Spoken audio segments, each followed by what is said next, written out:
Imagine being surrounded by used bandages, full of pus, in a 19th century military hospital.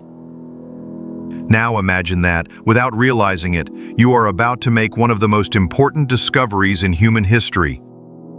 This happened to a young Swiss scientist named Friedrich Miescher. Ironically, almost no one remembers his name. It was 1869. Science still didn't understand how traits were passed from parents to children. Cells were a mystery, and many believed that all the information of life was stored in proteins, not inside the cell's nucleus. Miescher was working in a German military hospital right after the war. His task seemed anything but glamorous, analyzing the contents of white blood cells, using dirty bandages from wounded patients as simples. If you like what you see, subscribe and share it with your friends. The Curio family will thank you. The accidental finding. While trying to isolate proteins, Miescher stumbled upon something strange, a sticky substance, difficult to dissolve and completely different from any protein he had ever studied. The oddest thing was that it contained a large amount of phosphorus, which was rare in proteins.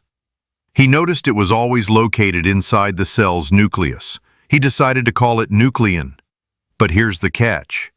Miescher had no idea what he had just discovered. To him, it was just an unusual substance with no clear purpose. He published his findings, but the scientific community barely noticed.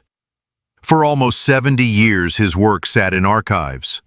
During that time, most scientists remained convinced that proteins were the key to heredity. It wasn't until the early 20th century that others revisited his research. Finally, in 1953, James Watson and Francis Crick uncovered the double helix structure of DNA and took all the glory. But the truth is, they were standing on Miescher's shoulders. Impact and closing. Today, we know that the nuclein Miescher found in those dirty bandages was deoxyribonucleic acid, or DNA. The molecule that carries the instructions to build and maintain every living being. And it all started thanks to a curious young man in a makeshift lab who didn't give up on a mysterious finding he couldn't fully understand. So next time you hear about DNA, remember this name: Friedrich Miescher, the man who discovered the code of life. Life remained and what they did into these bandage.